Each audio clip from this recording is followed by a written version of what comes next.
Isang magandang hapon sa inyong lahat, mga minamahal kong tagapakinig.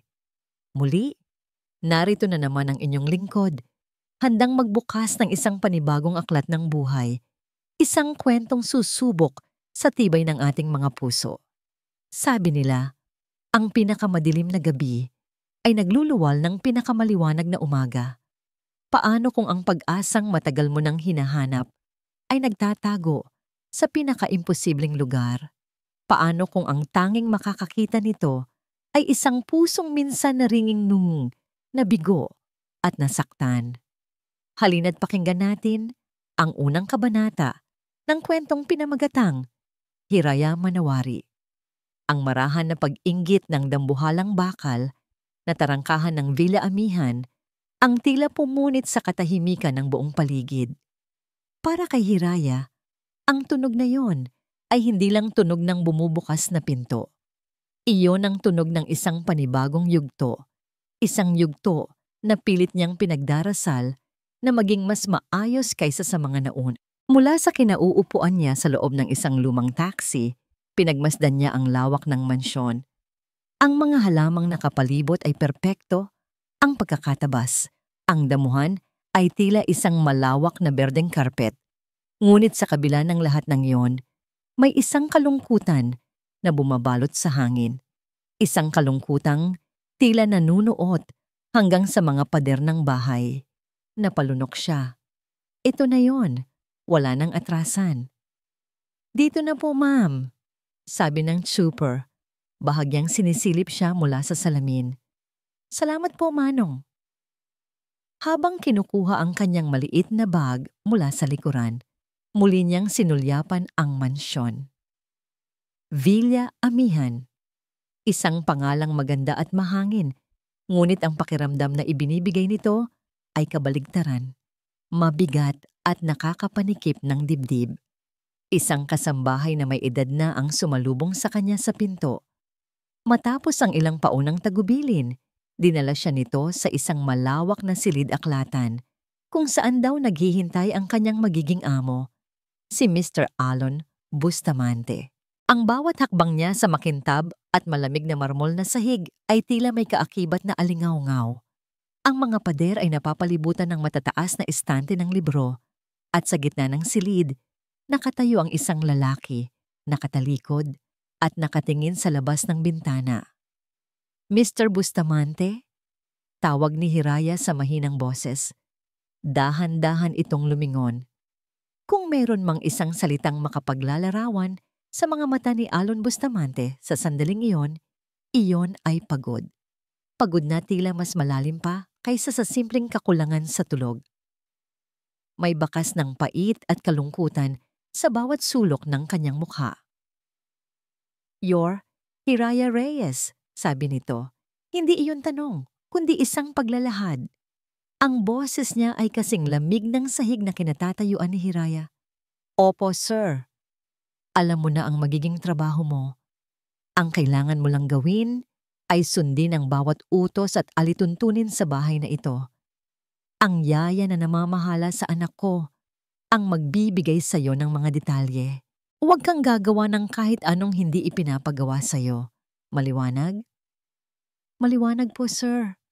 Tumango ito, isang beses, at muling ibinalik ang tingin sa bintana. Tila ba tapos na ang usapan at isa na lamang siyang anino sa loob ng silid. Iyon na yon. Iyon ang kanyang amo. Isang taong tila nabubuhay, ngunit matagal nang walang buhay sa loob. Dinala si Hiraya sa silid ng sanggol. Ang kwarto ay maluwag at puno ng mga mamahaling laruan na tila hindi pa nagagalaw. Sa gitna nito ay isang kuna at sa loob, ang dahilan kung bakit siya naroroon. Si Sinag. Habang papalapit si Hiraya, unti-unti niyang naaninag ang anghel na natutulog. Napakagandang bata. Ang kutis ay makinis. Ang mga pilik mata ay mahahaba. Ngunit may isang bagay na mali. Ang kanyang paghinga ay napakabanayad, halos hindi maramdaman. Ang kanyang mga kamay ay nakatikom sa gilid, walang anumang galaw. Siya si Sinag, sabi ng yaya sa tabi niya. Aalagaan mo rin siya kapag abala ako. Pagpapakain, pagpapaligo, pagpapatulog. Pero huwag kang mag-alala. Halos palagi lang siyang tulog. May kung anong kumirot sa puso ni Hiraya. Maingat niyang hinawakan ang maliit na kamay ng sanggol. Malamig iyon. Walang reaksyon. Tiningnan niya ang mukha ng bata. Ang mga mata nito ay nakapikit. Ngunit hindi ito ang normal na pagpikit ng isang natutulog na sanggol. Mayroong isang bigat. Isang permanenteng katahimikan sa mga talukap na yon. Pwede ko ba siyang buhatin? Tanong ni Hiraya. Tumango ang yaya. Maingat na binuhat ni Hiraya si Sinag. Ang bigat nito ay sakto lang sa kanyang mga braso, ngunit ang pakiramdam ay kakaiba. Para siyang bumuhat ng isang napakagandang manika. Isang manikang may hininga, ngunit walang buhay. Niyakap niya ito ng bahagya. At sa pagdikit ng katawan ng sanggol sa kanyang dibdib, isang pamilyar na kirot ang biglang kumalat sa kanyang puso. Isang kirot na pilit na niyang ibinabaon sa limot sa loob ng maraming taon. Biglang bumalik sa kanyang alaala ang imahe ng isa pang munting katawan sa kanyang mga bisig. Ang init ng lagnat, ang tunog ng hirap na paghinga, ang lamig ng kamay ng kanyang bunsong kapatid na si Luna. Ilang sandali bago ito tuluyang pumikit. Naalala niya ang boses ng doktor sa kanilang probinsya. Isang boses na walang pakialam at puno ng katiyakan. Sipon at lagnat lang yan. Pabayaan niyo lang, gagaling din. Ngunit hindi gumaling. Isang pangakong nabigo. Isang buhay na nawala. Mabilis niyang iwinaksi ang alaala. Hindi ito ang oras para maging emosyonal. Trabaho ito.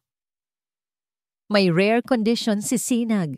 Pagpatuloy ng yaya, hindi alintana ang namumuong luha sa mga mata ni Hiraya.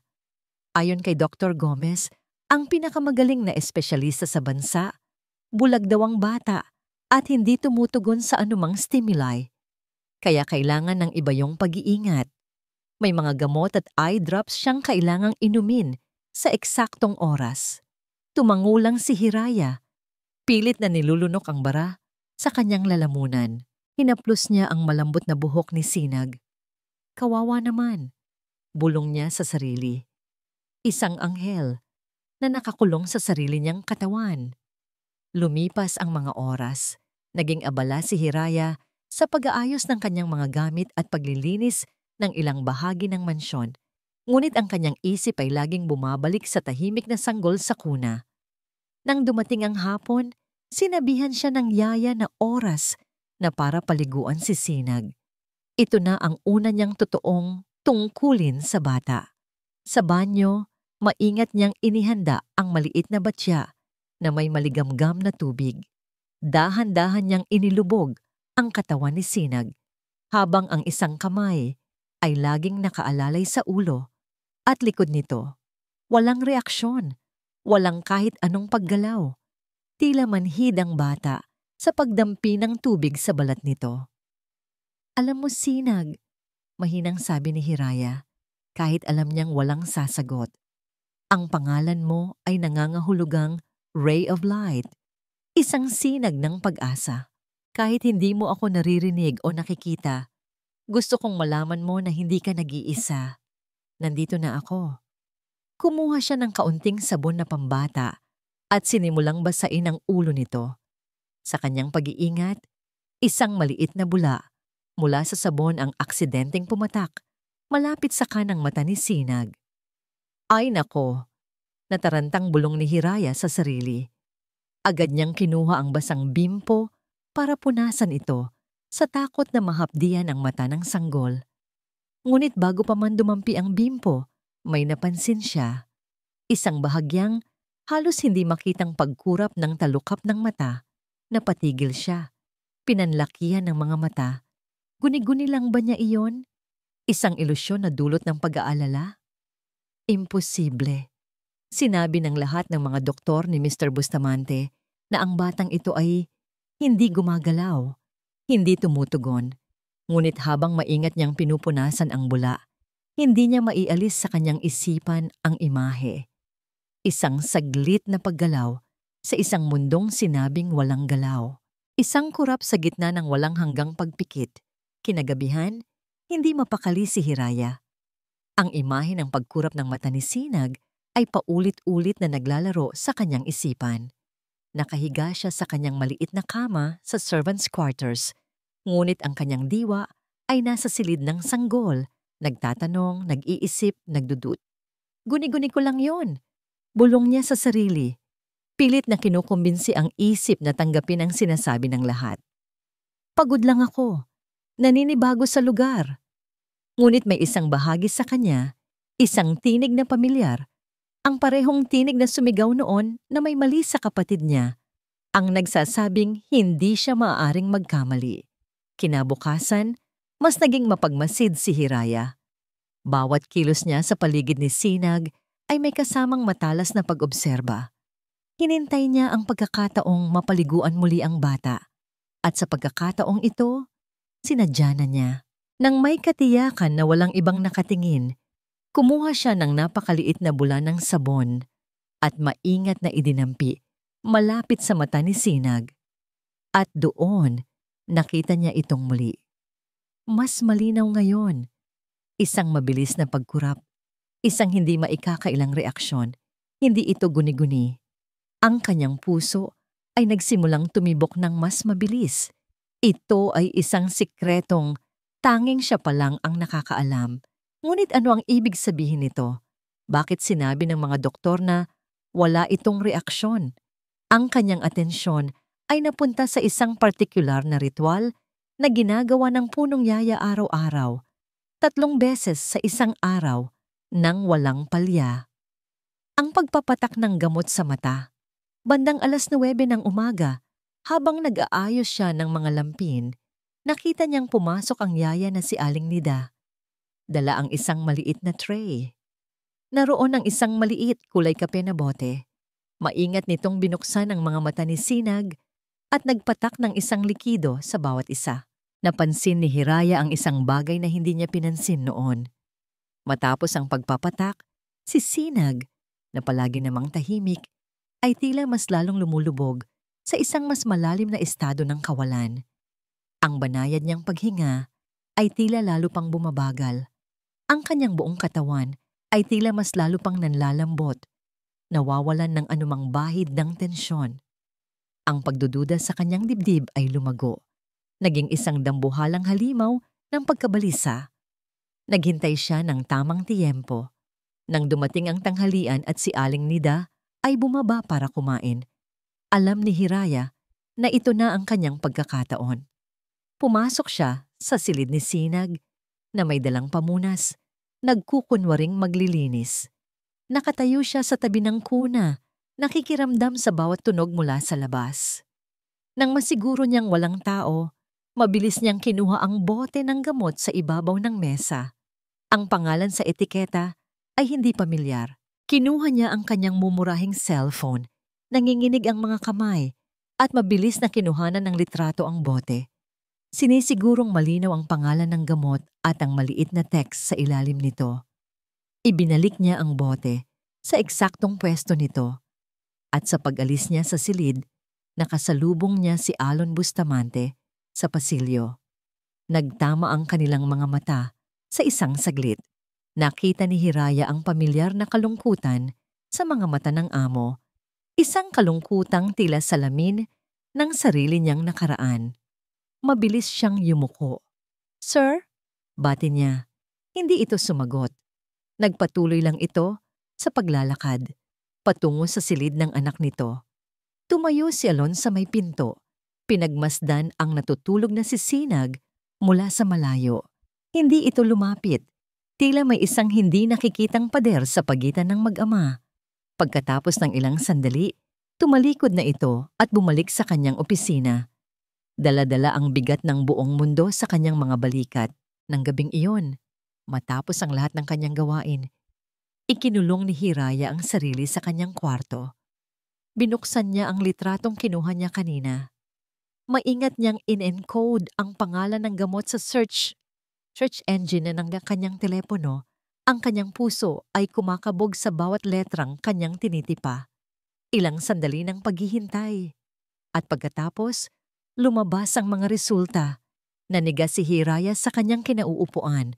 Ang kanyang mga mata ay nanlalaki habang binabasa ang deskripsyon ng gamot.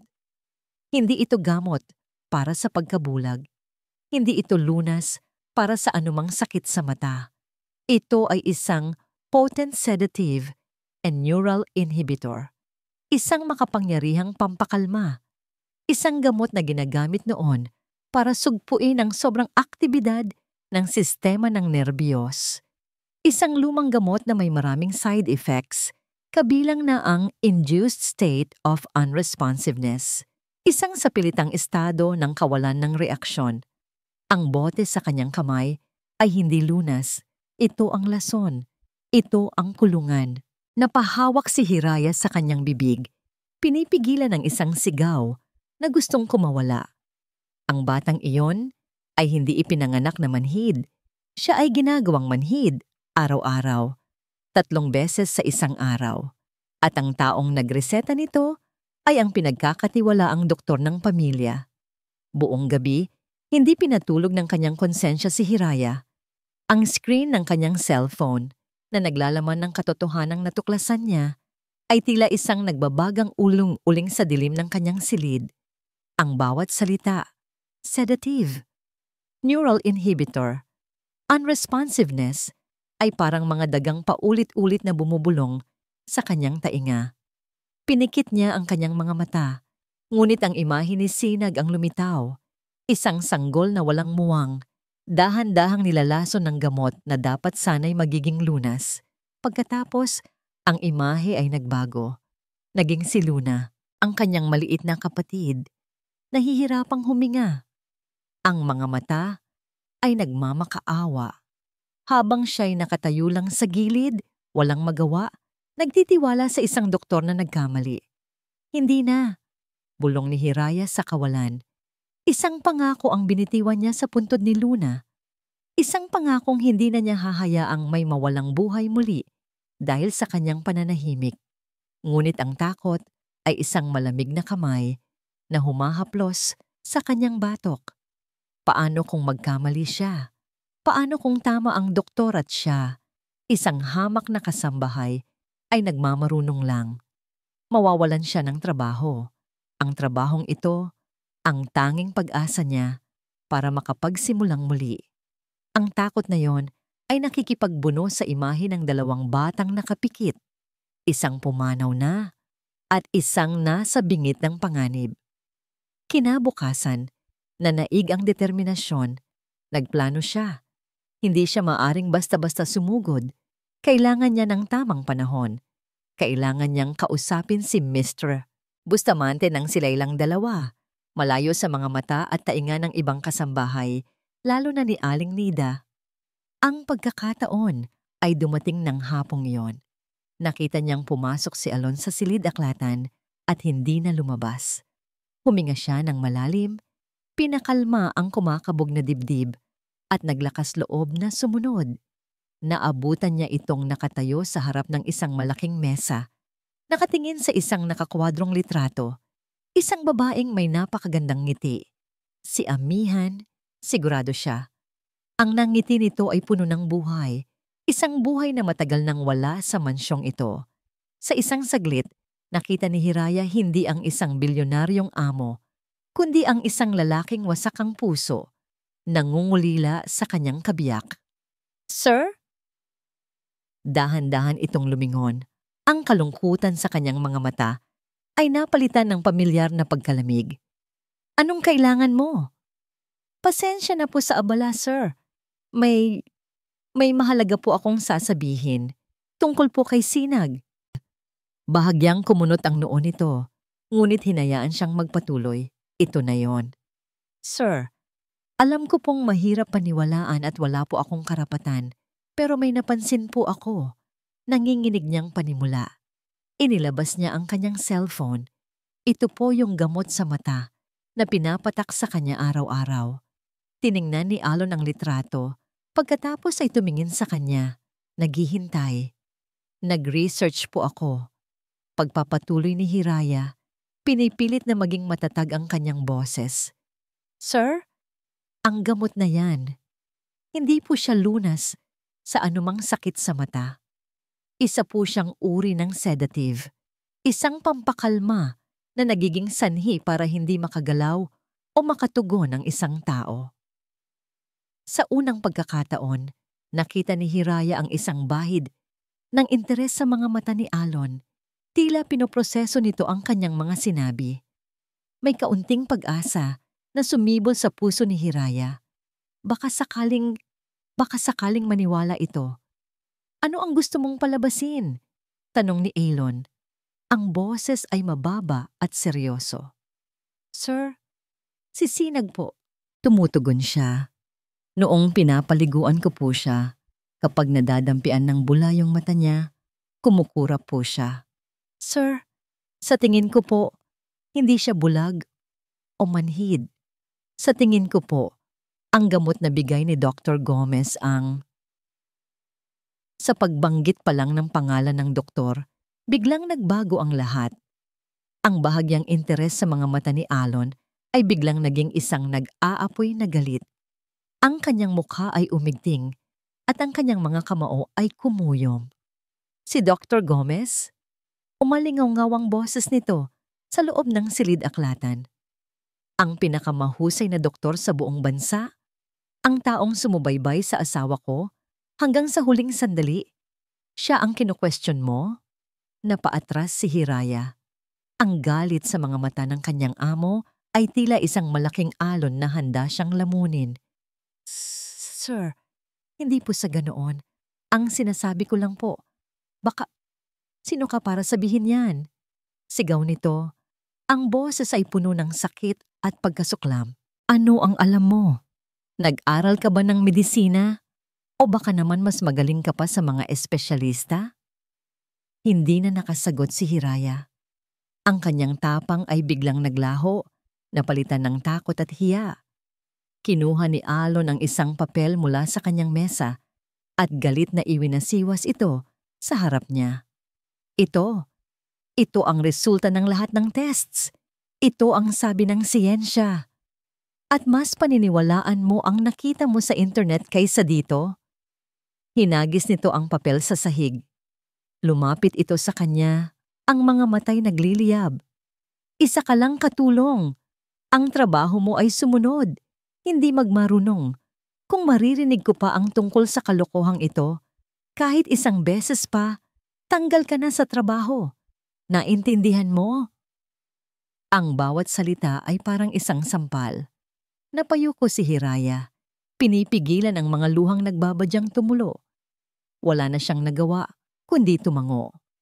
Opo, sir? Lumabas ka na. Parang isang basahan na ipinagtulakan, tumalikod si Hiraya at naglakad palabas ng silid-aklatan. Dala-dala ang bigat ng kanyang kabiguan. Ang pinto ay isinara ng malakas sa kanyang likuran. Isang tunog na nagsasabing ang pag-asa ay muling nawala. Nang sumara ang pinto ng silid-aklatan, ang katahimikan na naiwan ay mas nakakabingi kaysa sa sigaw ni Alon kanina. Nakatayo pa rin siya sa gitna ng silid.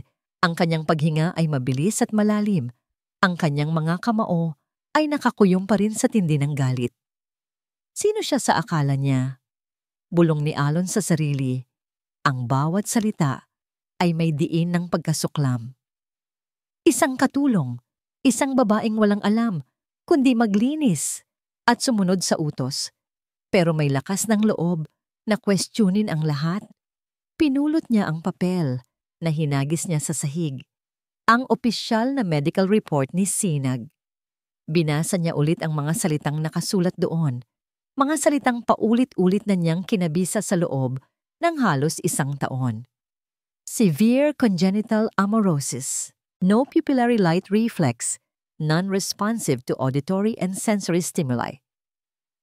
Ang mga salitang yon na isinulat ng kamay ng pinakamagaling na doktor sa bansa, ang kanyang Biblia. Ito ang katotohanang masakit pero kailangan niyang tanggapin. Ngunit sa kabila ng lahat, ang mga salita ng babaeng iyon, si Hiraya, ay tila isang maliit na tinik na bumaon sa kanyang isipan. Kumukura po siya, sir. Isa po siyang uri ng sedative. Kalokohan, sabi niya ng malakas, pilit na tinataboy ang pagdududa. Gawa-gawa lang niya yon. Baka gusto lang magpapansin. Baka gusto ng mas malaking sahod. Sinubukan niyang mag-isip ng lahat ng posibleng motibo para lang mapaniwala ang sarili na walang katotohanan ang narinig. Ngunit hindi niya mapigilan. May isang bahagi sa kanya na nabagabag. Kaya naman, para mapanatag ang sarili, para patunayan sa sarili na siya ang tama, kinuha niya ang kanyang telepono at idinayal ang numero ni Dr. Gomez. Alon, napatawag ka. Sagot ng isang kalmado at professional na boses sa kabilang linya. May problema ba? Wala naman, Doc. I just want to be reassured. Sabi ni Alon. Sinisikap na itago ang bakas ng pag-aalala sa kanyang boses. Yung gamot ni Sinag, yung eye drops. Can you explain it to me again? It's a highly specialized medication, isn't it? Narinig niya ang mahinang pagtawa ni Dr. Gomez, isang tawang nagpapahiwatig ng pag-unawa. Of course, Alon. It's a new experimental formula. A neurostabilizer to be exact. It's designed to protect his neural pathways from further degradation. Isang napakasensitibong gamutan na nangangailangan ng absolutong tiwala at pagsunod sa proseso. Bakit mo na itanong? May nag-aalala ba sa'yo? Nagatubili si Alon. Yung bagong kasambahay, may nasabi lang siya. Mga bagay na walang basihan, syempre, galing lang sa internet. Isang sandali ng katahimikan. Pagkatapos ay nagsalita muli si Dr. Gomez. Ang kanyang boses ay puno ng pag-aalala na tila para sa isang ama. Alon, pakinggan mo ako. May mga taong dahil sa kabutihan ng kanilang puso pero kakulangan sa kaalaman ay nakakagawa ng mas maraming pinsala kaysa tulong. Sometimes, people in her situation, they do strange things to get attention, to feel important. Huwag mong hayaang ang isang walang basehang opinyon ay sumira sa tiwalang binuo natin. The treatment is working as expected. We just need to be patient. Ang mga salita ng doktor ay parang isang malamig na tubig na pumatay sa maliit na baga ng pagdududa sa isip ni Alon. Siyempre, tama si Dr. Gomez. Siya ang eksperto. Siya ang nakakaalam. Salamat, Doc. I needed to hear that, sabi ni Alon, nakahinga na ng maluwag. Walang anuman, basta't para kay Sinag. And Alon, keep an eye on her, will you? Matapos ang tawag, pakiramdam ni Alon ay muli siyang nabalik sa katinoan. Ngunit nang dumaan siya sa pasilyo patungo sa kanyang opisina, napahinto siya sa tapat ng silid ni Sinag.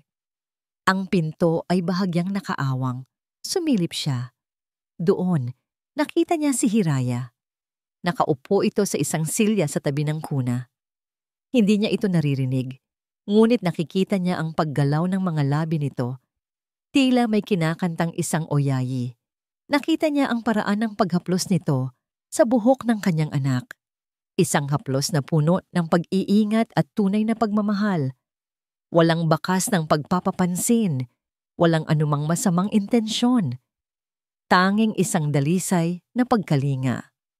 Naramdaman ni Alon ang muling pagkalito. Ang sinabi ni Dr. Gomez ay hindi tugma sa kanyang nakikita. Nagsimulang mag-away ang kanyang isip at ang kanyang mga mata. Sino ang paniniwalaan niya? Ang awtoridad ng isang doktor na pinagkakatiwalaan niya o ang ebidensya ng isang simpleng pagkalinga na nasasaksihan niya ngayon? Habang siya'y nakatayo roon, gulong-gulo, biglang nagring muli ang kanyang telepono. Si Dr. Gomez. Alon, sabi ng doktor sa kabilang linya. Ang kanyang boses ay mas seryoso na ngayon. I've been thinking about our conversation para mapanatag na ang loob mo at para na ring maiwasan ang anumang kapabayaan. Pupunta ako dyan bukas ng umaga. I need to check on Sinag's progress myself at kailangan ko ring makausap ang bago ninyong kasambahay. Kinabukasan, ang pagdating ng isang mamahaling itim na kotse sa harap ng Villa Amihan ay naghatid ng isang alon ng kaba sa buong kabahayan. Para kay Hiraya, ang tunog ng makina nito ay parang ugong ng isang paparating na bagyo. Nandito na siya. Si Dr. Renato Gomez ay bumaba mula sa sasakyan na may isang ngiti sa kanyang mga labi. Isang ngiting kalmado, propesyonal, at puno ng awtoridad. Matangkad ito at kagalang-galang tingnan sa kanyang puting polo. Ngunit nang magtama ang kanilang mga mata sa may pasilyo, nakita ni Hiraya ang isang bagay sa likod ng nangiting iyon. Isang kislap ng lamig na nagpatindig ng kanyang mga balahibo. Sinalubong siya ni Alon na may paggalang at agad na dinala sa silid ni Sinag. Naiwan si Hiraya sa may pintuan. Hindi alam kung dapat ba siyang pumasok o manatili sa labas. "Pumasok ka, Hiraya," utos ni Alon. Ang boses ay walang emosyon.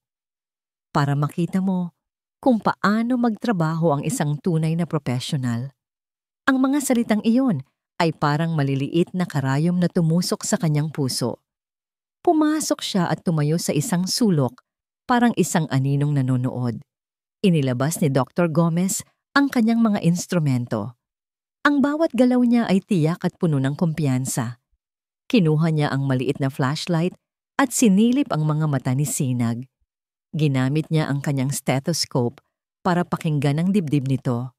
Habang ginagawa niya ito, nagsasalita siya sa isang may inahon na boses, pero ang mga salita niya ay para kay Alon lamang.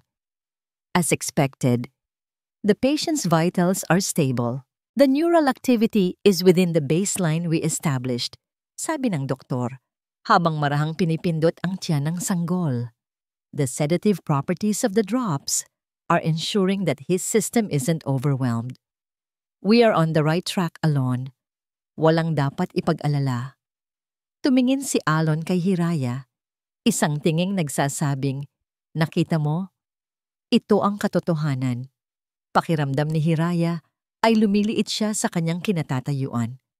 Ang lahat ng kanyang natuklasan ay tila naging isang malaking kahibangan sa harap ng ipinapakitang kahusayan ng doktor. Matapos ang pagsusuri, bumaling si Dr. Gomez kay Hiraya. Ang ngiti nito ay bumalik, ngunit hindi na ito umabot sa kanyang mga mata. "Hiraya, tama? Maaari mo ba akong ikuha ng isang basong tubig? Medyo nauuhaw ako sa biyahe." Isa yung utos, hindi pakiusap. "Opo, Doc," sagot niya at mabilis na lumabas, nagpapasalamat sa pagkakataong makatakas sa bigat ng atmosfera sa loob ng silid. Pumunta siya sa kusina at habang nagsasali ng tubig, naramdaman niyang may pumasok sa kanyang likuran. Paglingon niya, si Dr. Gomez na pala. Nakasandal ito sa hamban ng pinto. Ang mga braso ay magkasalikop sa dibdib. Silang dalawa lang. "Narinig ko," panimula ng doktor. Ang boses ay bumaba sa isang mapanganib na bulong, "na ikaw ay isang mapagmasid na empleyado." Hindi nakasagot si Hiraya. Hinigpitan niya ang hawak sa baso. "Hiraya, may tinatawag sa medisina na observer expectancy effect. Ito ay kapag ang isang tao, dahil sa sobrang pagnanais na makakita ng isang bagay, ay nakakakita nga ng mga senyales na wala naman talaga doon." Mahinahong paliwanag niya na para bang isa siyang propesor na nagtuturo sa isang mangmang na estudyante. "I appreciate your concern for the child, but your lack of knowledge can be very, very dangerous." Lumapit ito ng isang hakbang. Ang ngiti sa mukha nito ay tuluyan ng naglaho. Ang paggamot sa isang bata ay isang napakadelikadong proseso. Isang maling hakbang, isang maling akala na dulot ng mabuting intensyon ay maaaring magdulot ng pinsalang hindi na maibabalik. Naramdaman ni Hiraya ang panlalamig ng kanyang buong katawan. Ito ay isang babala. "Naiintindihan mo ba ang sinasabi ko?" tanong ng doktor. Ang mga mata nito ay matalim. at walang anumang emosyon. Ang trabaho mo ay maglinis at sumunod sa utos, hindi mag-diagnose ng sakit. Pagkatapos ay tumalikod ito na para bang walang nangyari. Pakidala na lang ang tubig sa sala, sabi nito bago tuluyang umalis. Naiwan si Hiraya sa kusina. Nanginginig ang mga kamay. Ang baso ay halos mabitawan na niya. Pakiramdam niya ay sinampal siya at binuhusan ng malamig na tubig. Siya ay nag-iisa sa laban na ito. At ang kanyang kalaban ay hindi lang basta isang doktor. Isa itong taong kayang-kayang baliktarin ang lahat, gamit ang kanyang kapangyarihan at awtoridad. Habang naglalakad siya pabalik, nakita niya si Alon na masayang nakikipag-usap kay Dr. Gomez sa may sala, nagpapasalamat sa pagbisita nito. Ang tiwala sa mukha ng kanyang amo ay isang patunay ng kanyang pagkatalo. Wala na siyang pag-asa. Nang paalis na si Dr. Gomez, nagpaalam ito kay Alon sa may pinto.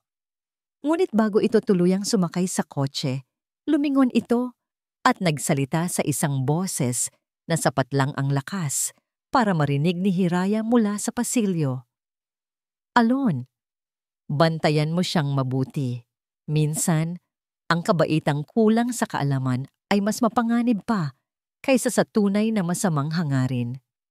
Ang mga salitang iyon, ang huling pako sa kabaong ng kanyang tapang. Ang mga salita ni Dr. Gomez ay umalingaw-ngaw sa isipan ni Alon sa buong maghapon. Dapat sana'y nagdulot iyon ng kapanatagan. Isang kumpirmasyon na tama ang kanyang paninindigan. Ngunit sa halip, nag-iwan ito ng isang malagkit na pakiramdam ng pagkabalisa na hindi niya maipaliwanag. Habang sinusubukan niyang mag-focus sa mga numero sa kanyang computer screen, ang imahe ni Hiraya, ang kanyang mga matang puno ng sinseridad at takot, ang siyang naglalaro sa kanyang isipan. Pagsapit ng 5:00 ng hapon, isinara niya ang kanyang laptop. Ito ang kanyang ritual. Ano man ang mangyari, ano man ang kanyang abala, ang oras na ito ay para kay Sinag, isang tahimik na pagbisita sa silid ng kanyang anak bago siya tuluyang malunod muli sa trabaho. Isang paalala sa sarili ng dahilan kung bakit siya nagpapakahirap. Habang naglalakad siya sa pasilyo, narinig niya ang mahinang tunog ng tubig. Napakunot ang kanyang noo. Paliguan ni Sinag, hindi ba't kaninang umaga pa yon ginawa? Ang lahat sa bahay na ito ay sumusunod sa isang mahigpit na schedule. Binuksan niya ang pinto, handa nang sitahin si Hiraya sa paglabag nito sa alituntunin. Ngunit natigilan siya sa kanyang nakita. Naroon si Hiraya nakatalikod sa kanya, abala sa pag-aasikaso kay Sinag na nasa maliit na batya. Ang kanyang mga kamay ay bahagyang nanginginig, ngunit ang bawat kilos niya ay puno ng pag-iingat. Tila hindi niya napansin ang pagdating ni Alon. "Anong ginagawa mo?" tanong ni Alon. Ang boses ay mas matigas kaysa sa kanyang intensyon. Hindi ba tapos na ang oras ng paliligo ni Sinag? Nagulat si Hiraya at mabilis na lumingon. Ang kanyang mga mata ay nanlaki sa takot, ngunit meron ding determinasyon sa mga ito. Para siyang isang sundalong nasukol sa isang sulok, handa para sa kanyang huling laban. "Sir, pasensya na po. Ako lang po." Hindi niya matapos ang kanyang sasabihin. Akmang magsasalita muli si Alon para pagalitan ito. Ngunit sa isang mabilis na kilos, tila aksidenteng iwinasiwas ni Hiraya ang kanyang kamay sa tubig na lumikha ng isang malaking bulwak ng bula. Isang malaking bahagi ng bula na iyon ang direktang tumama sa mukha at mga mata ni Sinag. "Ano ba?" sigaw ni Alon. Hahakbang na sana palapit. Ang galit ay biglang sumiklab. "Hindi ka ba nag-iingat?" Ngunit bago pa man siya makakilos, nangyari ang isang bagay na nagpatigil sa pag-ikot ng kanyang mundo. Hindi lang ito isang pagkurap. Ang katawan ni Sinag ay bahagyang umigkas. Ang kanyang maliliit na kamay na palaging nakatikom ay bahagyang bumukas. At mula sa kanyang bibig, sa kauna-unahang pagkakataon sa pandinig ni Elon, may lumabas na isang tunog. "Ah!" Isang maikli, garalgal na tunog. Hindi ito isang yak, hindi ito isang salita. Ngunit ito ay isang tunog, isang reaksyon, isang hindi maikakailang senyales ng buhay at pakiramdam. Natigilan si Alon. Ang galit sa kanyang dibdib ay biglang naglaho na parang isang kandilang hinipan ng malakas na hangin. Ang tanging naririnig niya na lang ay ang malakas na pagkabog ng sarili niyang puso. Ang lahat sa paligid ay naglaho.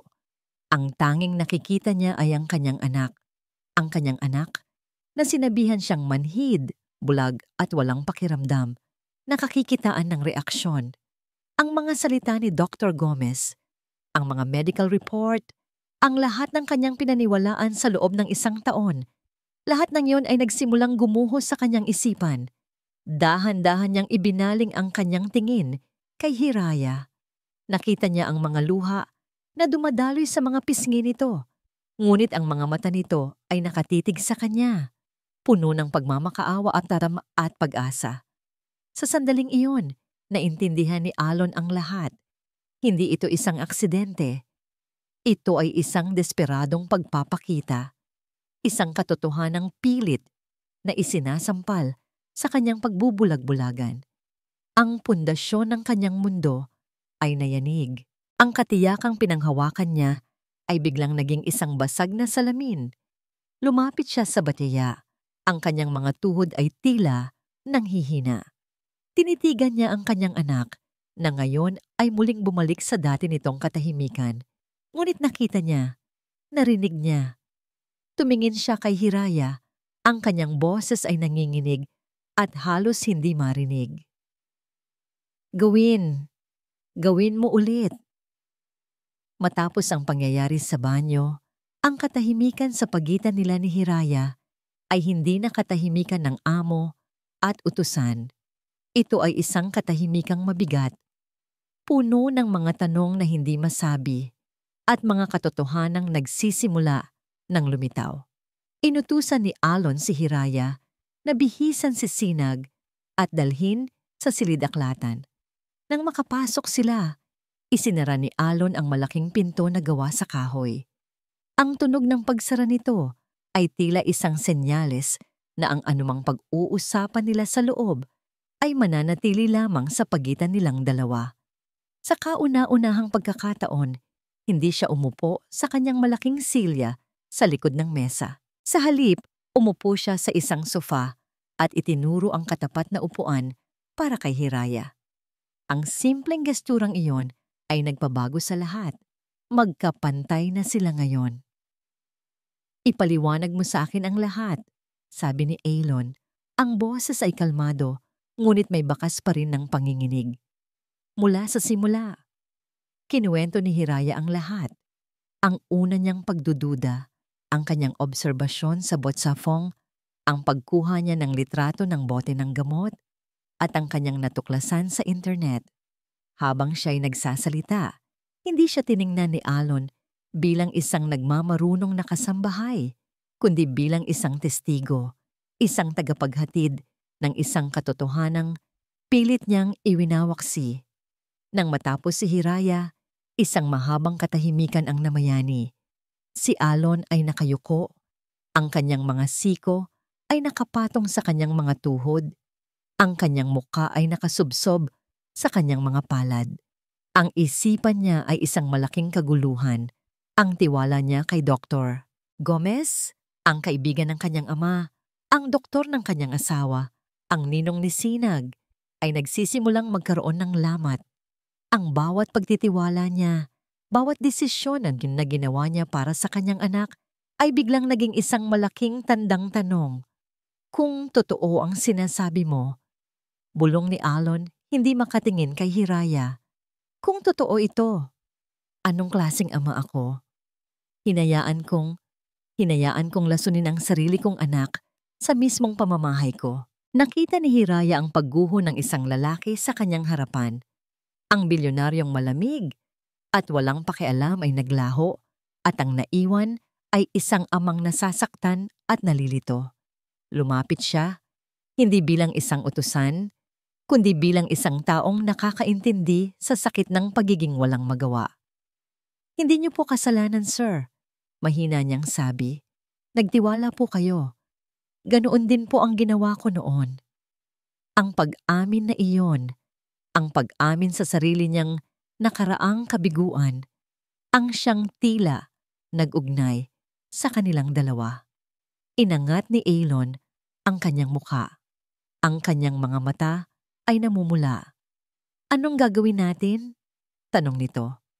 Isa iyong tanong na hindi niya inaasahang maririnig mula sa isang taong tulad ni Alon Bustamante. Humihingi ito ng tulong sa kanya. May isang paraan para makasiguro tayo, sabi ni Hiraya. Ang kanyang boses ay nagkaroon ng biglaang katatagan. Itigil po natin ang pagpapatak ng gamot. Kahit ilang araw lang. Tingnan po natin kung may magbabago. Ang mungkahi ay tila isang bombang sumabog sa loob ng silid. Ang panganib ay malinaw. Ngunit sa puntong yon, mas nakakatakot para kay Elon ang posibilidad na nagpapatuloy sila sa isang kasinungalingan. Paano? Tanong ni Alon. Si Aling Nida. Si Dr. Gomez. Malalaman nila. Ako na po ang bahala doon, sabi ni Hiraya. Bibisita po ang kapatid ko bukas. Magpapadala po ako sa kanya ng saline solution. Tubig na may asin, ligtas para sa mata. Papalitan po natin ang laman ng bote. Walang makakaalam. Isang lihim na kasunduan. Isang mapanganib na eksperimento. Nagkatinginan sila. Ang amo at ang kasambahay. Ngayon ay mga kasabwat sa isang misyon para sa katotohanan. Ang sumunod na mga araw ay puno ng tensyon at palihim na pag-asa. Nagawa ni Hiraya ang plano. Ang bote ng gamot ay napalitan na ng saline solution. Si Aling Nida, na walang kamalay-malay, ay nagpatuloy sa kanyang ritual, nagpapatak ng tubig alat sa mga mata ni Sinag. Si Alon at Hiraya ay naging mga anino na palaging nagmamasid. Nagkikita sila sa silid ni Sinag sa mga oras na tulog na ang lahat. Magkasama silang nakatayo sa tabi ng kuna, hindi gaanong nagsasalita, ngunit parehong naghihintay. Sa mga sandaling iyon, nakita ni Alon ang dedikasyon ni Hiraya. Nakita naman ni Hiraya ang isang amang sabik na sabik nang makita ang liwanag sa kanyang anak. Isang hapon, habang pareho silang nakadungaw sa kuna, isang sinag ng araw mula sa bintana ang tumama sa mukha ni Sinag. Sa isang iglap, pareho silang napatigil sa paghinga. Ang mga mata ng sanggol na palaging nakatitig sa kawalan ay dahan-dahang gumalaw. Sinusundan ng sinag ng liwanag, isang maliit na himala. Sa sobrang tuwa, napahawak si Hiraya sa braso ni Alon. Nagulat si Alon sa biglaang pagdampi, ngunit hindi niya ito inalis. Sa halip, sa isang sandaling hindi nila inaasahan, ang kanilang mga kamay ay nagkapalit ng pwesto at nagdikit. Isang kuryente ang tila dumaloy sa pagitan nila. Isang init na hindi dulot ng galit o takot, kundi ng isang bagong damdamin na pareho nilang hindi pa pinapangalanan. Mabilis nilang binawi ang kanilang mga kamay, parehong nailang. Ngunit ang himala ay totoo. Sa mga sumunod na araw, si Sinag ay nagsimulang gumalaw ng bahagya kapag may naririnig na malakas na tunog. Isang gabi, habang kinakantahan siya ni Hiraya, isang maliit na ngiti ang sumilay sa mga labi ng bata. Ang pag-asa sa Villa Amihan ay nagsisimula ng mamukadkad. Isang gabi, habang masayang pinagmamasdan ni Alon ang kanyang anak, na tila mas alisto kaysa dati, biglang tumunog ang kanyang telepono. Si Aling Nida. Sir, pasensya na po sa abala. Sabi ng yaya sa kabilang linya, ang boses ay nag-aalala. Tumawag po kasi si Dr. Gomez. Hindi ko po alam kung bakit pero sabi niya, may masama daw siyang kutob. Papunta na daw po siya dito ngayon din. Ang bawat salita ay parang isang malaking bato na bumagsak sa dibdib ni Alon. Napatingin siya kay Hiraya na nakarinig sa usapan at ngayon ay kasinlaputla na ng papel ang mukha. ang kanilang lihim, ang kanilang eksperimento, ang kanilang munting pag-asa. Lahat ay malapit ng mabisto. Ang tunog ng paparating na sasakyan ni Dr. Gomez ay parang isang hatol ng kamatayan. Sa loob ng silid ni Sinag, nagkatinginan sina Alon at Hiraya. Ang kanilang lihim na kasunduan ay biglang naging isang napakabigat na tanikala sa kanilang mga leeg. Wala nang oras para magtago. Wala nang oras para magpaliwanag. Ang bagyo ay narito na. Pumasok si Dr. Gomez sa silid na may ngiti. Ngunit nang makita niya ang mga kagamitan sa pag-aalaga na nakakalat at ang presensya ni na Alon at Hiraya na magkasama sa tabi ng kuna, ang nangiting iyon ay bahagyang naglaho. May isang matalas na kislap sa kanyang mga mata. Isang kislap ng taong agad na nakakaalam na mayroong mali. "Good evening," bati niya. Ang boses ay puno ng pilit na kasiglahan. "I was just in the area. Naisip kong kumustahin ang ating munting pasyente." Hindi siya tumingin kay Hiraya. Ang kanyang buong atensyon ay nakatuon kay Alon at pagkatapos kay Sinag. Lumapit siya sa kuna. Ang bawat hakbang niya ay tila nagpapabigat sa hangin sa loob ng silid. Inilabas niya ang kanyang maliit na penlight.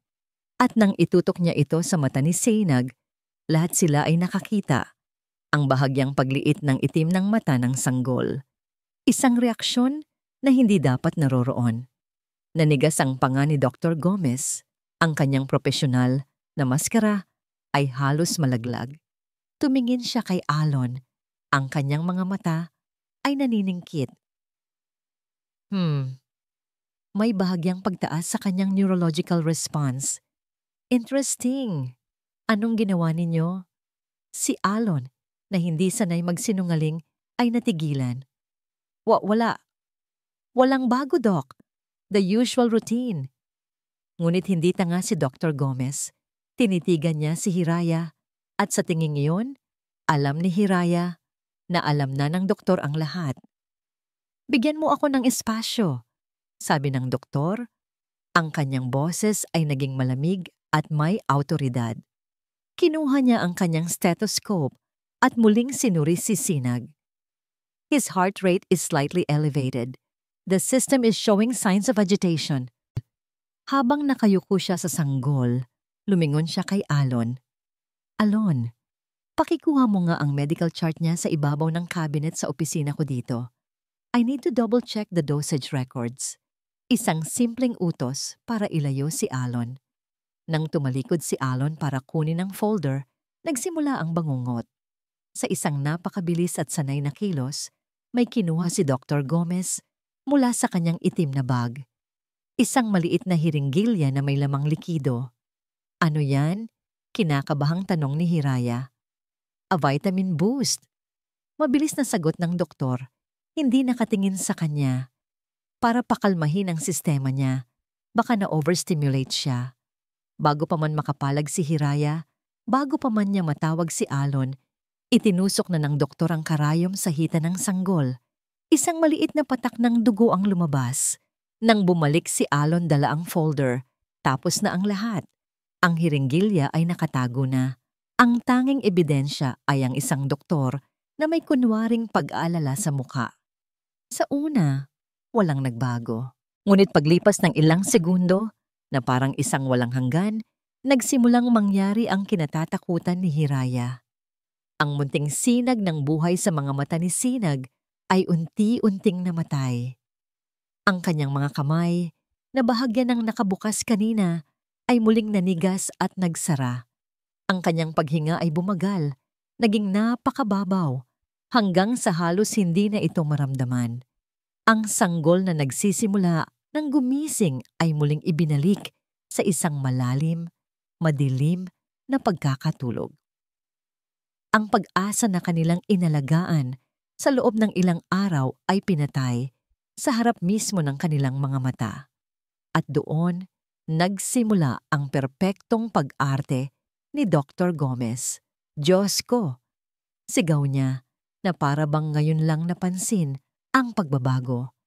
mabilis niyang kinuha ang pulso ng bata.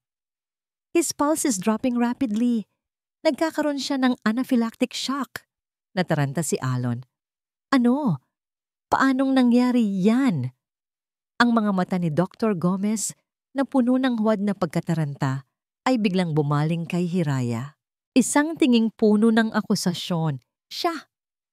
Sigaw ng doktor. Ang kanyang daliri ay nakaturo ng diretso kay Hiraya. Anong ginawa mo sa bata?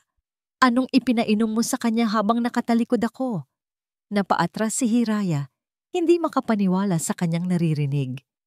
Wala. Wala po akong ginawa. Kayo po ang... Sinungaling. Putol ni Dr. Gomez. Ang kanyang boses ay umaling-awngaw sa buong mansyon. Nakita ko kanina na may hawak kang baso. Huwag mong sabihing binigyan mo siya ng kung anong herbal na gamot mula sa probinsya ninyo. Alon, your son is having a severe allergic reaction. Ang mundo ni Alon ay gumuho. Ang kanyang anak, nakagabi lang ay ngumingiti. Ngayon ay parang isang manikang walang buhay. Ang kanyang isip ay hindi na makapagproseso ng maayos. Ang tanging nakikita niya ay ang kanyang anak, na nag-aagaw buhay, at ang isang eksperto na nagsasabi kung sino ang may kasalanan.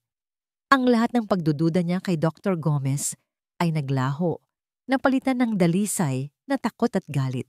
Tumingin siya kay Hiraya, ang babaeng nagbigay sa kanya ng pag-asa, na ngayon ay tila siya ring naging sanhi ng kapahamakan. Totoo ba yun? Tanong ni Alon. Ang boses ay basag at puno ng sakit.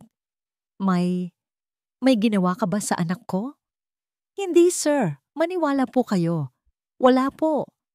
Umiiyak na pakiusap ni Hiraya, ngunit ang ebidensya ay nasa kuna. Ang katotohanan ay nakasulat sa walang buhay na mukha ni Sinag. Ang pag-asa ay naging lason. Ang tiwala ay naging pagtataksil. Ang sakit sa puso ni Alon ay sumabog at naging isang nagngangalit na apoy. Ang lahat ng kanyang kalungkutan, pagkabigo, at takot ay nabaling sa iisang tao. Lumapit siya kay Hiraya. Ang kanyang mga mata ay namumula sa galit at luha. Hinawakan niya ito ng mahigpit sa braso. Pinaasa mo ako, sabi niya. Bawat salita ay puno ng lason. Halos patayin mo ang anak ko dahil sa kahibangan mo. At pagkatapos sa harap ng ibang mga kasambahay na naakit ng ingay, itinuro niya ang pinto. Ang kanyang buong katawan ay nanginginig sa galit. Labas! Lumayas ka sa pamamahay ko. Huwag mo nang ipakikita ang mukha mo sa akin kailanman. Binitawan niya ito ng marahas. Bago pa man makapagsalita si Hiraya, 2 security guard na ang humila sa kanya palabas. Ang kanyang mga iyak at pakiusap ay walang narinig. Ang huli niyang nakita ay ang mukha ni Alon, isang mukhang sinira ng sakit at pagtataksil, bago siya tuluyang itinulak palabas sa madilim at malamig na gabi.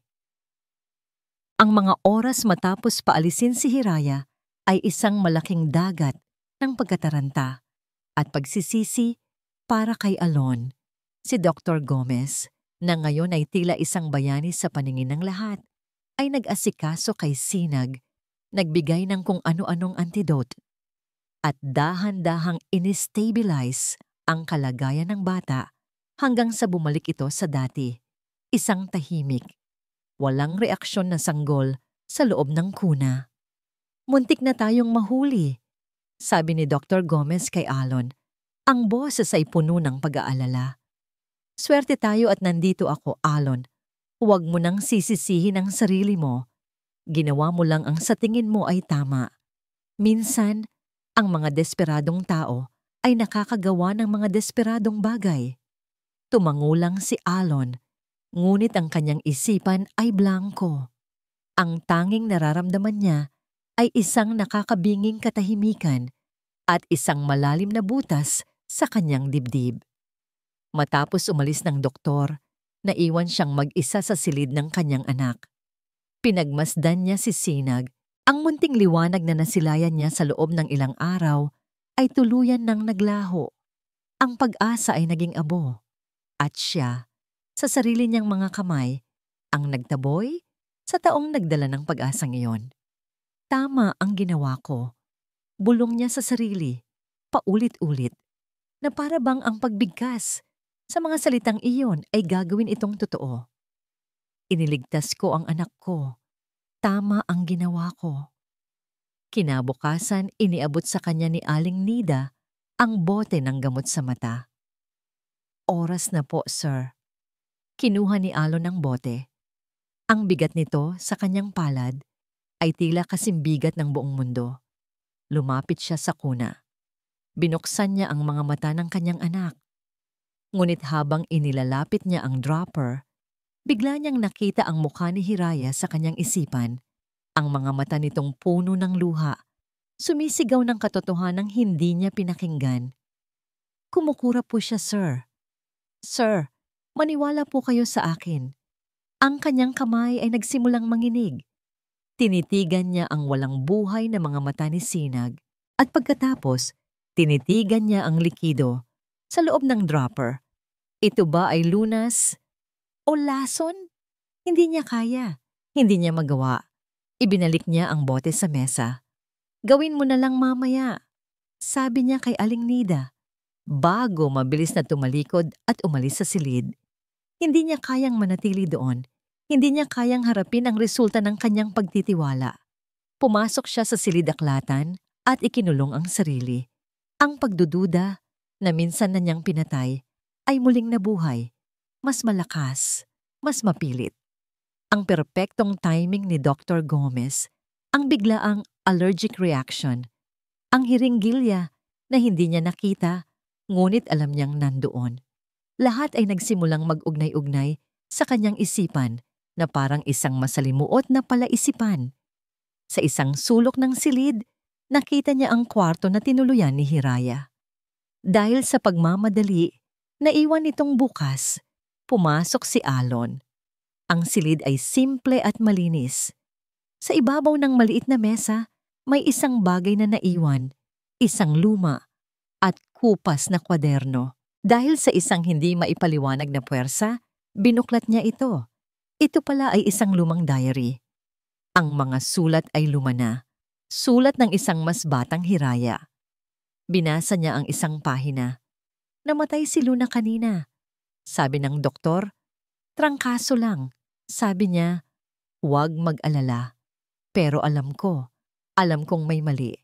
Bakit hindi ako pinakinggan? Bakit hindi ako nagsalita ng mas malakas? Patawarin mo ako, Luna. Patawad! Isang malamig na agos ang dumaloy sa buong katawan ni Alon. Ang sakit, ang pagsisisi, ang pakiramdam ng pagiging walang magawa laban sa awtoridad ng isang doktor. Ang kwento ni Hiraya ay hindi lang isang kwento. Ito ay isang sugat na hindi pa naghihilom. At ang sugat na yon ang nagbigay sa kanya ng tapang para harapin siya. Isinara niya ang kwaderno. Ang kanyang desisyon ay nabuo na. Tama man umalis si Hiraya, may isang bagay siyang dapat gawin. Kailangan niyang malaman ang buong katotohanan, hindi para kay Hiraya, kundi para sa kanyang sarili at para sa kanyang anak. Kinuha niya ang kanyang telepono. Una niyang tinawagan ang kanyang pinakapinagkakatiwalaang abogado. I need you to hire the best private investigator in the country. Walang limitasyon sa budget. I want you to dig into the entire life of Dr. Renato Gomez. Everything. Walang ititira. Pagkatapos, tumawag siya sa ospital kung saan nanganak si Amihan. This is Alon Bustamante. I am requesting a complete, unredacted copy of my late wife's, Amihan Bustamante's medical records, including the delivery room logs and incident reports. I want it on my desk by tomorrow morning. Ang kanyang boses ay hindi na boses ng isang nagdadalamhating byudo. Ito ay boses ng isang bilyonaryong handang gamitin ang lahat ng kanyang kapangyarihan. Huli na marahil para kay Hiraya, ngunit para kay Sinag, sisiguraduhin niyang hindi pa huli ang lahat. Kinagabihan, Habang nakaupo siya sa dilim ng kanyang opisina, tumunog ang telepono ng investigador. Mister, Bustamante, may nahanap na kami agad. Sabi ng boses sa kabilang linya. May isang malaking kaso ng medical malpractice laban kay Dr. Gomez, 10 taon na ang nakalilipas. Isang kaso ng panganganak. Namatay ang sanggol. Ngunit ang kaso, bigla na lang nawala. Tila may malaking halaga ang ibinayad para ayusin ang lahat. Napatigil sa paghinga si Alon. Ang unang piraso ng palaisipan ay nalaglag na sa lugar. At ang imahe na nabubuo ay mas madilim at mas nakakatakot kaysa sa kanyang inaakala. Kinabukasan, dumating ang isang selyadong envelope sa opisina ni Alon. Sa loob nito ay ang kumpletong medical records ni Amihan. Kasama rin dito ang report mula sa private investigator. Isang report na naglalaman ng mga detalye ng nakaraang kaso ni Dr. Gomez, mga bank record na kahinahinala, at isang listahan ng mga dating nurse na biglang nag-resign matapos ang insidente. Ngunit ang pinakamatinding ebidensya ay nasa medical records ni Amihan. Sa isa sa mga huling pahina, sa ilalim ng incident reports, may isang maikling tala na isinulat ng isang resident doctor, hindi ni Dr. Gomez. Postpartum hemorrhage due to uterine atony, delayed response in administering uterotonic drugs noted. Dr. Gomez was momentarily unavailable during the critical onset. Pagdurugo, naantalang pagtugon, at ang pinakamatindi sa lahat, si Dr. Gomez ay panandaliang nawala sa kritikal na sandali. Ang puso ni Alon ay tila piniga. Ito pala ang dahilan.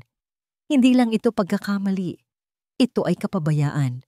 Kapabayaang direktang nagdulot sa pagkamatay ng kanyang asawa at si Sinag ang tanging buhay na saksi sa kapabayaang yon. Ang kondisyon ni Sinag ay hindi isang sakit. Ito ay isang cover-up. Isang paraan para patahimikin ang nag-iisang ebidensya magpakailanman. Ang sakit na naramdaman ni Alon ay mabilis na napalitan ng isang malamig at matinding galit.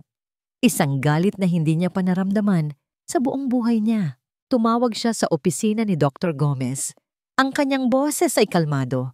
Isang nakakakilabot na kalmadong nagtatago ng isang paparating na unos. Doc, it's Alon, sabi niya. I think we need to adjust Sinag's medication. Baka kakailangan nating taasan ng dosage. Can I meet you in your office in an hour? I'd feel better if we discuss it there. Of course, Alon, I'll be waiting, sagot ng doktor. Walang kamalay-malay sa patibong na naghihintay sa kanya. Pagkalipas ng isang oras, pumasok si Alon sa marangyang opisina ni Dr. Gomez. Ang mga pader ay puno ng mga parangal at diploma. Ang hangin ay amoy syaudo at autoridad. Ngumiti si Dr. Gomez at inalok siya ng upuan. So, what seems to be the problem? Tanong ng doktor. Hindi umupo si Alon. Sa halip dahan-dahan siyang lumapit sa mesa nito. Ang problema, Doc, panimula ni Alon, ang kanyang boses ay mababa at puno ng panganib. Ay ang sinabi sa akin ng isang kasambahay na ang gamot na ibinibigay mo sa anak ko ay isang sedative. Ang ngiti sa mukha ni Dr. Gomez ay bahagyang natigilan, ngunit mabilis din itong nakabawi. Alon, napag-usapan na natin to. Hayaan mo akong matapos. Putol ni Alon. Ang kanyang boses ay hindi na nagbabago. Sinabi niya sa akin na si Sinag ay kumukurap, na tumutugon siya. Pinaniwala mo akong nababaliw lang siya. Inilapag ni Alon ang isang folder sa ibabaw ng mesa. Ang folder na naglalaman ng report ng private investigator. 10 taon na ang nakalipas, Doc. Isang sanggol ang namatay sa mga kamay mo. Kaparehong kaso, pagdurugo, kapabayaan. Pero nabayaran mo ang pamilya para manahimik. Tama ba ako? Ang kulay sa mukha ni Dr. Gomez ay unti-unting nawala. Ang kanyang mga kamay ay nagsimulang manginig. Alon, this is ridiculous. This is slander. Hindi ko alam kung saan mo. Inilapag ni Alon ang pangalawang folder. ang medical records ni Amihan. Ibinuklat niya ito sa pahina ng incident report at itinulak sa harap ng doktor. Delayed response, sabi ni Alon. Ang bawat salita ay parang isang suntok. Nawala ka noong kailangan ka ng asawa ko. Iniwan mo siyang mamatay, Renato. At para pagtakpan ng kasalanan mo, sinigurado mong ang anak ko, ang nag-iisang saksi, ay mananatiling isang gulay habang buhay. Sa puntong yon, gumuho ang lahat para kay Dr. Gomez. Ang kanyang profesional na maskara ay tuluyang nabasag at ang lumabas ay ang mukha ng isang duwag at desperadong tao. Ang kanyang mga mata ay nanlalaki sa takot. Hindi ko sinasadya. Nanginginig niyang sabi, ang kanyang boses ay himbasag. Nagpanik ako. Hindi ko alam ang gagawin. Alon, patawarin mo ako. Kaibigan ako ng ama mo. Wala kang kaibigan. Sigaw ni Alon. Ang galit na kanyang pinigilan ay sa wakas sumabog. Hinawakan niya ang kwelyo ng doktor at iniharap ito sa kanya. Pinatay mo ang asawa ko at halos patayin mo na rin ang anak ko. Para saan? Para sa mga diplomang ito? Para sa reputasyon mo? Pakiusap, Alon, maawa ka. Pagmamakaawa ng doktor, ang luha at sipon ay magkahalo. Nasa kanyang muka. Huwag mong sirain ang buhay ko. Sinira mo na ang buhay ko, isinigaw ni Alon pabalik. Bago pa man makagawa ng kahit anong marahas si Alon, biglang bumukas ang pinto ng opisina. Pumasok ang dalawang unipormadong pulis kasama ang abogado ni Alon. Binitawan ni Alon si Dr. Gomez na bumagsak sa kanyang silya na parang isang basahan. Habang pinuposas ng mga pulis ang nanginginig na doktor, ang tanging naririnig na lang sa silid ay ang kanyang mga hikbi ng pagsisisi. Nang ilabas na siya, naiwan si Alon sa gitna ng opisina na papaligiran ng mga simbolo ng kasinungalingan.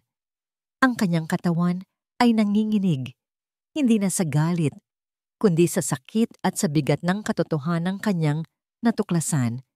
Tapos na ang laban para sa hustisya. Ngunit may isa pang laban na kailangan niyang harapin, ang sakit. Ang pagsisisi at ang bigat ng kanyang pagkakamali ay bumagsak sa kanya. Naalala niya ang mukha ni Hiraya, ang kanyang mga matang nagmamakaawa, ang kanyang mga luhang hindi niya pinansin. Nagkamali siya. Isang pagkakamaling halos ikawasak ng lahat. Kailangan niya itong hanapin. Kailangan niyang humingi ng tawad. Sa tulong ng kanyang mga tauhan, nahanap ni Alon ang probinsya kung saan umuwi si Hiraya. Isang maliit at maalikabok na bayan na malayong-malayo sa kinang at lamig ng Maynila. Ang bawat kilometrong nilalakbay ng kanyang mga mamahaling sasakyan ay tila isang milya palayo sa mundong kanyang ginagalawan at isang milya palapit sa katotohanang kailangan niyang harapin. Sinabi ng imbestigador na si Hiraya ay nagtatrabaho sa isang maliit na karinderya sa tabi ng palengke. Ipinark ni Alon ang kanyang sasakyan sa di kalayuan at naglakad. Ang mga tao ay napapatingin sa kanya, sa kanyang suot na mamahali, sa kanyang sapatos na makintab. Isa siyang estranghero sa lugar na ito. Ngunit hindi niya iyon inalintana. Ang kanyang mga mata ay nakatuon lamang sa paghahanap. At doon, sa loob ng isang maliit na kainan na may mga mesang plastik at amoy ng nilutong ulam, nakita niya ito. Nakasuot si Hiraya ng isang simpleng duster at apron. Abala siya sa pagpupunas ng mesa, ang kanyang buhok ay nakatali lang ng simple. Ang kanyang mukha ay bahagyang pumayat, at ang mga mata niya ay may bakas ng kalungkutang hindi pa nawawala. Ngunit sa kabila ng lahat, naroon pa rin ang katatagan. Tumayo si Alon sa may pintuan, at sa isang saglit, hindi niya alam kung paano sisimulan. Paano ka hihingi ng tawad sa isang taong winasak mo ang pagkatao? May naramdaman si Hiraya na nakatitig sa kanya. Inangat niya ang kanyang paningin mula sa pinupunasang mesa at ang kanyang mundo ay biglang huminto. Siya, Si Mr. Alon Bustamante, nakatayo sa pintuan ng kanilang munting karinderya, tila isang aparisyon mula sa isang buhay na pilit na niyang kinakalimutan. Ang unang pumasok sa kanyang isip ay takot. Bumabagsak ang kanyang puso. May nangyari ba kay Sinag? Pinarurusahan ba siya nito dahil sa kanyang ginawa? Ang hawak niyang basahan ay nahulog mula sa kanyang nanginginig na kamay. "Sir?" Ang tanging salitang lumabas sa kanyang bibig. Naglakad si Alon papasok. Bawat hakbang nito, palapit ay isang kabog sa dibdib ni Hiraya. Huminto ito sa kanyang harapan. Ang mga mata nito ay hindi na malamig at galit. Ang mga ito ay puno ng isang emosyong hindi pa niya nakikita dati. Isang malalim, nakikiusap na pagsisisi. "Hiraya," sabi ni Alon. Ang kanyang boses ay bahagyang paos at puno ng emosyon. "Patawarin mo ako." Ang dalawang salitang iyon ay tila mas malakas pa sa sigaw na kanyang binitiwan noong gabing pinalayas siya. Ang mga luhang matagal nang pinipigilan ni Hiraya ay nagsimulang mamuo sa kanyang mga mata. "Wala kang kasalanan," pagpapatuloy ni Alon. Ang kanyang boses ay nag-uumpisang mabasag. "Tama ka sa lahat ng bagay. Tama ka. At ako ang naging bulag. Pinakinggan ko ang maling tao. Nasaktan kita. Nilapastangan ko ang iyong kabutihan. Wala akong sapat na salita para sabihin kung gaano ako nagsisisi." Ang mga tao sa karinderya ay napahinto at nakatingin sa kanila. Ngunit sa sandaling iyon, tila silang dalawa lang ang nasa mundo. Umiling si Hiraya. Ang mga luha ay tuluyan ng dumaloy sa kanyang mga pisngi. Si Sinag? Kumusta po siya?" Isang maliit at mapait na ngiti ang sumilay sa mga labi ni Alon. "Inalis na namin ang gamot. Ang lason. Dahan-dahan na siyang bumabalik sa amin, Hiraya. At nangyari yon dahil sa'yo." Ikinuwento ni Alon ang lahat. Ang kanyang investigasyon, ang pag-aresto kay Dr. Gomez, ang buong katotohanan tungkol sa pagkamatay ni Amihan. Bawat salita ay isang patunay sa katapangan ni Hiraya. Bawat detalye ay isang sampal sa naging paghuhusga ni Alon. "Sumama ka sa akin pabalik," pakiusap ni Alon. "Hindi bilang isang kasambahay. Kailangan ka ni Sinag. Kailangan kita." Ang huling dalawang salita ay binigkas niya ng halos pabulong, ngunit sapat na para marinig ni Hiraya.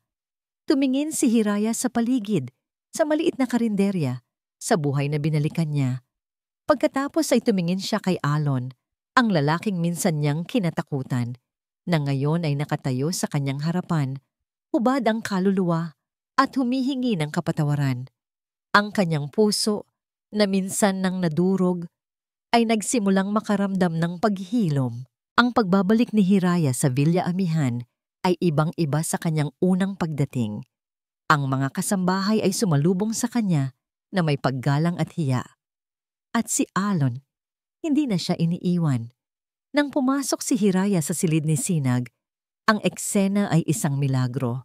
Nakaupo ang bata sa kuna, nakaalalay ang mga unan. Ang kanyang mga mata ay malikot, puno ng kuryosidad, pinagmamasdan ang bawat kulay at anino sa silid. Hindi na ito ang manikang walang buhay na kanyang iniwan. "Sinag!" Mahinang tawag ni Hiraya. Dahan-dahang lumingon ang bata sa direksyon ng kanyang boses. At doon, sa kauna-unahang pagkakataon, nagtama ang kanilang mga mata. Isang tunay na pagtingin. At pagkatapos, isang ngiti ang dahan-dahang sumilay sa mga labi ng sanggol. Isang dalisay at napakagandang ngiti para sa babaeng nakakita ng liwanag sa kanya noong ang lahat ay nasa dilim. Hindi na napigilan ni Hiraya ang sarili. Niyakap niya ang bata at umiyak siya.